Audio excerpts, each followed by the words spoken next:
her people. All right, y'all. So we are back. Hope you have some time to think about your power and pull that power to you. And now we're going to talk about this idea of paying it forward. So when it comes down to this idea of you've done all this stuff, I mean, so many things. I hope y'all are like writing it down at home. It's like 50 million things that Amber has done in just 10 years, or a little bit over 10 years.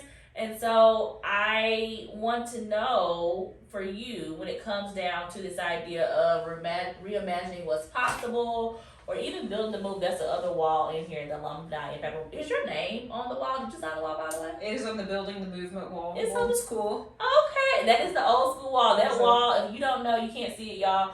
But if you come to the TFA office, which you will, or you have already been, we literally detached the wall from the old building that we used to be in and put it in here. Yep. Because that's how important it is about this idea of building the movement, of getting the people together. And now we're talking about reimagining what's possible, thinking about what can be because we have this movement of people together.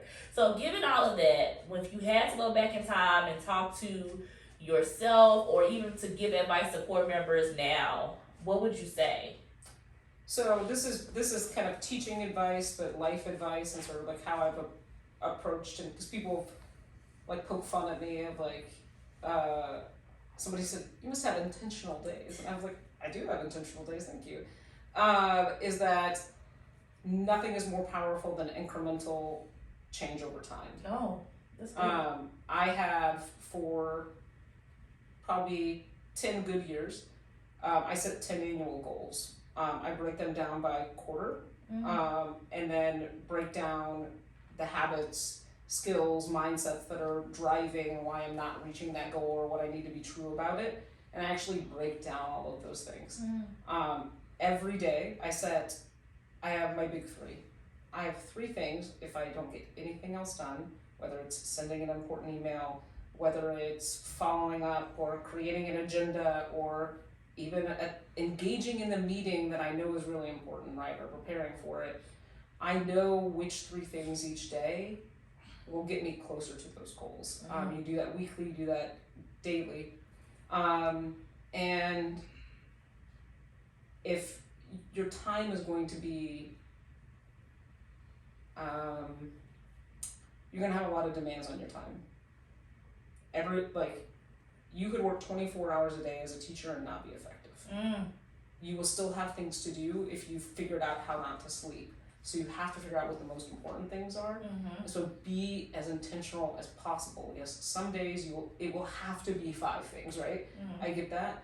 But if you can get yourself in a routine where you're planning your days and not letting your days happen to you, you can accomplish a lot in the classroom, but also like build these pipeline of experiences and skills that will give you choices after the core, whether that's staying in the classroom, leading in a building.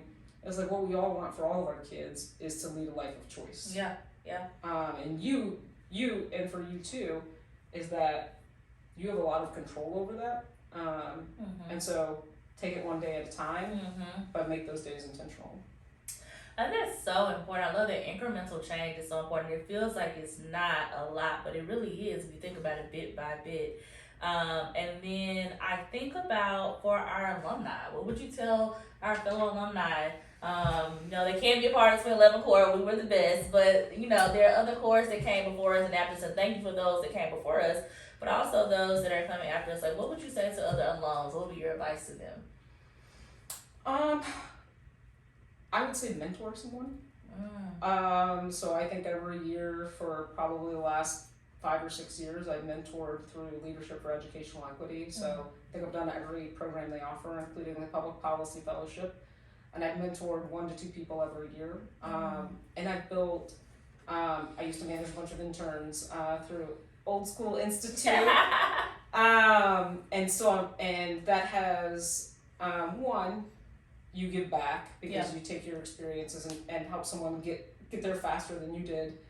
But I think it's really important to have people who are younger than you be able to teach you too. Yep. So I have lots of mentors, but serving as a mentor and having a mentee,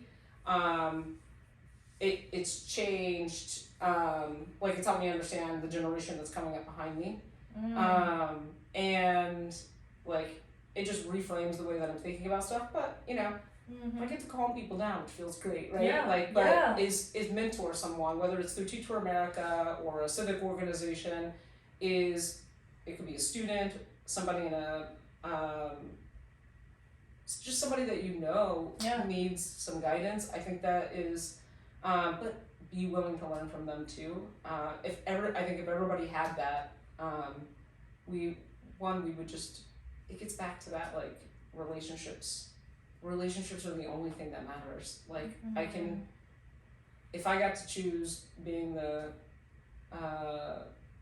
smartest person in the room, the most connected person in the room, most connected in the person in the room, hands down. Oh wow, that's interesting.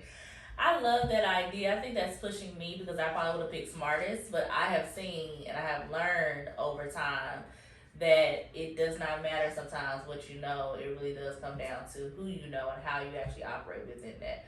Because people, at the end of the day, people don't care sometimes and I think it's for people who are coming into Memphis and also people who might have been here for a while and feel that stripe. I know I'm a native Memphian and I know sometimes it can feel like, well, I have all these ideas and nobody's listening to me. And it might come down to, but do they actually know you? Do they know who me is? Do they actually have the connection to you?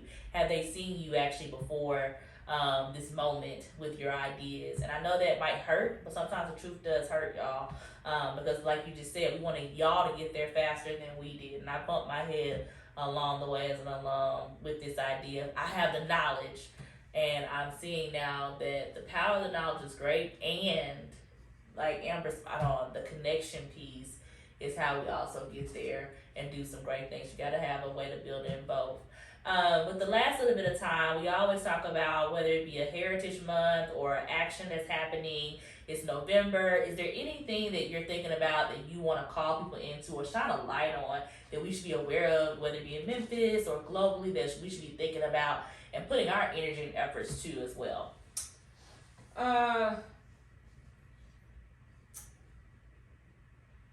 So I think you shared with me it was National Diabetes Month. I think the 89% of people who are, I talked a little bit earlier in the show that I've been an obesity care advocate for more than a decade, but the overlap of people who are living with diabetes and people who are living with obesity is about 89%. It's significant. So I would say don't delay care because if you've had a bad interaction with a doctor, like find someone else, like take care of yourself. It is about, you know, managing chronic conditions. So if you're living with obesity or diabetes, that's important, but anything to do with your health or your mental health, if you don't feel like yourself, find a doctor who will listen to you, and sometimes it might take that.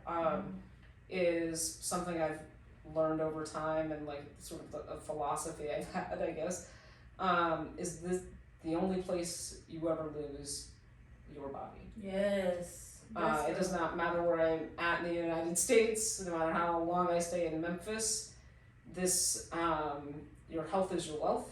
Yeah. And like no one will advocate for you better than you when it comes to your health. So don't feel it like, well, I won't say don't feel it. Try to reject the feelings of shame you might have if you are, your health isn't where it used to be, right? Like you're worthy of care that's delivered with dignity and respect. And if you're not getting it, keep looking. Or reach out to me on Instagram. Oh yes, we gotta do the socials. Tell people where to find you before we close out. If you have any questions, you can email me at amberhuettgarcia@gmail.com.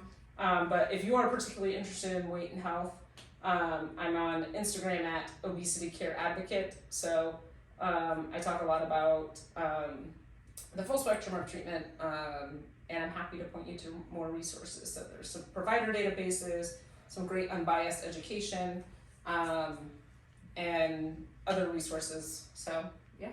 Yes. Well, this is episode 2, you all. We're so thankful for you all. Again, please continue to tune in, get that alumni newsletter. We're thinking about ways to share this outside of the newsletter, so if you have other ideas.